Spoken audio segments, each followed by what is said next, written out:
Hi learners, welcome to Let's Learn Global.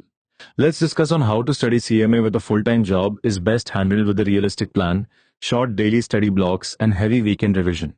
Here are a few practical tips for working professionals. 5 important tips. Make a fixed weekly study plan. Set specific study hours for weekdays and longer revision sessions on weekends.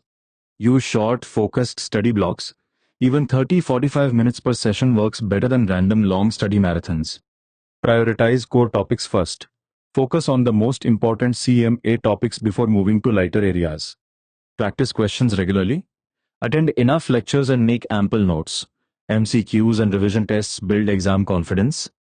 Protect your energy. Sleep well, reduce distractions, and avoid overcommitting during exam preparation. Studying CMA with a full-time job is possible if you follow a smart plan.